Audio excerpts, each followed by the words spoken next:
Bila nanti ada iuran tunggal menurut klasifikasi segmennya, sebetulnya di situ masih ada prinsip gotong royong, termasuk bagi mereka yang tidak sakit.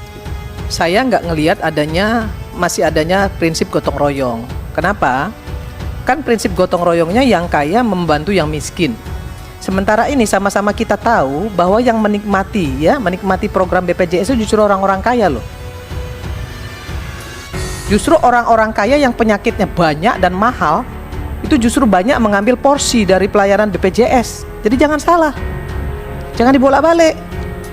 Kalau bicaranya bahwa yang kaya tetap bayar, yang miskin tetap bayar, iya betul. Tapi itu bukan gotong royong, itu urunan. Tapi prinsip yang kaya menolong yang miskinnya di mana? Yang menikmati pelayanan BPJS yang banyak menghabiskan dana BPJS itu bisa sama-sama kita lihat kok datanya. Itu justru orang yang kaya-kaya itu.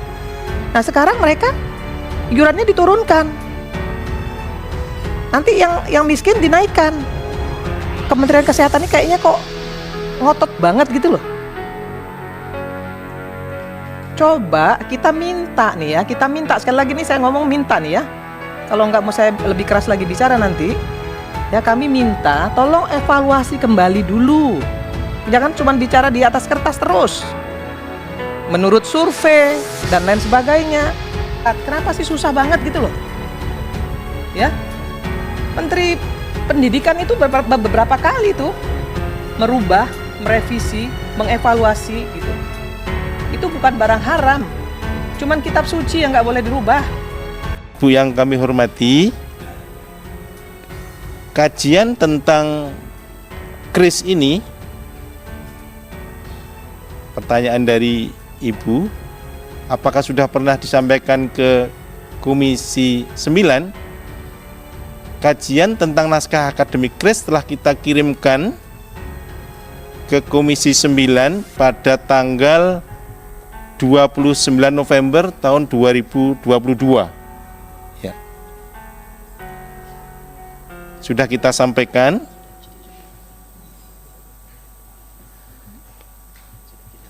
Dan sudah melakukan FGD dengan beberapa pihak, termasuk dengan beberapa anggota DPR waktu itu.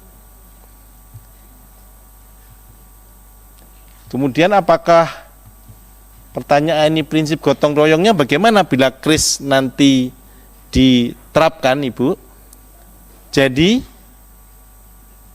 iuran peserta KRIS, peserta JKN itu sifatnya bukan menumpuk, tetapi itu akan berlangsung pada saat peraturan itu ada. Bila nanti ada iuran tunggal menurut klasifikasi segmennya, sebetulnya di situ masih ada prinsip gotong royong, termasuk bagi mereka yang tidak sakit. Jadi mereka yang PPU dan BPU atau lainnya itu mempunyai cara iur yang berbeda dan besaran yang berbeda. Tetap ada konsep dari gotong royongnya itu sendiri. Jadi masih ada konsep gotong royong di dalamnya itu. Di mana? Mohon maaf, melalui pimpinan. Saya mau tanya, di mana prinsip gotong royongnya? Kalau semuanya iurannya sama. Izin Ibu. Ya. Izin pimpinan. Ya, silakan. Oke. Jadi iuran kita selama ini tidak sama, Bu. Bagi mereka yang PBI, bagi mereka yang PPU, bagi mereka yang PPPU. Karena memang cara membayar iurannya dasarnya beda-beda. Yang bayarannya tinggi, yang ubahnya tinggi, memang potongannya beda dengan yang, sehingga itu masih ada konsep gotong royong bagi yang pendapatannya lebih bisa membantu yang mungkin. Ya, mohon maaf pimpinan. Ya, silakan Bu Irma. Saya nggak ngelihat masih adanya prinsip gotong royong. Kenapa? Kan prinsip gotong royongnya yang kaya membantu yang miskin. Sementara ini sama-sama kita tahu bahwa yang menikmati program BPJS itu justru orang-orang kaya loh. Justru orang-orang kaya yang penyakitnya banyak dan mahal itu justru banyak mengambil porsi dari pelayanan BPJS. Jadi jangan salah, jangan dibolak-balik. Itu yang saya maksud. Kalau bicaranya bahwa yang kaya tetap tetap bayar, yang miskin tetap bayar, iya betul. Tapi itu bukan gotong royong, itu urunan. Memang iuran. Tapi prinsip yang kaya menolong yang miskinnya di mana? Karena selama ini Menteri Kesehatan dalam setiap RDP mengatakan bahwa ya, yang menikmati pelayanan BPJS yang banyak menghabiskan dana BPJS itu bisa sama-sama kita lihat kok datanya. Itu justru orang yang kaya-kaya itu. Nah sekarang mereka iurannya diturunkan. Nanti yang miskin dinaikkan. Nah ini yang saya maksud. Makanya tadi saya bilang, cobalah dievaluasi perpresnya dulu ya. Gini, saya coba mau kasih sedikit gambaran ya. Menteri Pendidikan itu seringkali loh merubah peraturan menterinya, mengevaluasi. Setelah dikasih masukan oleh masyarakat, tokoh masyarakat, dan DPR. Banyak yang dievaluasi setelah mendengarkan masukan DPR, masyarakat, dan tokoh masyarakat. Nah, kenapa kok kok Kementerian Kesehatan ini kayaknya kok ngotot banget gitu loh. Coba kita minta nih ya, sekali lagi nih saya ngomong minta nih ya. Kalau nggak mau saya lebih keras lagi bicara nanti, ya kami minta tolong evaluasi kembali dulu. Perbaiki dulu semuanya, infrastrukturnya, SDM-nya, dan lain-lain.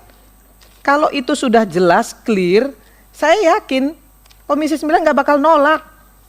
Rakyat pun juga nggak bakal nolak. Tapi kualitas pelayanannya belum beres. Ya, ketersediaan tempat tidur tadi dibilang hanya 9%. Faktanya nggak seperti itu. Fakta di lapangan loh ya. Jangan cuma bicara di atas kertas terus. Menurut survei dan lain sebagainya. Itu loh yang saya maksud. Kenapa nggak nih teman-teman ya dari yang hadir hari ini, coba bicara ke kami. Oke, kami akan evaluasi kembali, kita akan laporkan, kita akan duduk bersama kembali. Cukup itu aja poinnya. Dan saya rasa semua teman-teman ini setuju. Kita nggak usah berdebat kusir jadinya Pak DJSN. Saya tahu DJSN itu kan di bawah Menteri PMK. Ya, sehingga menurut saya apa yang disampaikan pemerintah ya itulah yang disampaikan ke kami. Harusnya DJSN itu independen supaya bisa clear dalam memberikan masukan. Jadi Pak Wamen, saya cuma berharap kami ini di Komisi 9 tolong evaluasi kembali, perbaiki, laksanakan. Kita akan dukung sepanjang semuanya persyaratan yang kami minta itu terpenuhi, sehingga tidak akan timbul kegaduhan-kegaduhan di masyarakat. Kenapa sih susah banget gitu loh? Ya, Menteri Pendidikan itu beberapa kali tuh merubah, merevisi, mengevaluasi gitu. Itu bukan barang haram, cuman kitab suci yang nggak boleh dirubah. Ya, jadi coba itu dipahami secara baik sehingga nggak akan terjadi debat kusir seperti ini. Nah, rapat ini selesai, Pak Pimpinan, berikan masukan kepada kami, kita duduk bersama kembali, itu aja kok persoalannya. Jangan ngeles-ngeles, bikin tambah emosi nanti kalau ngeles-ngeles mulu. Baik. Terima kasih Pimpinan.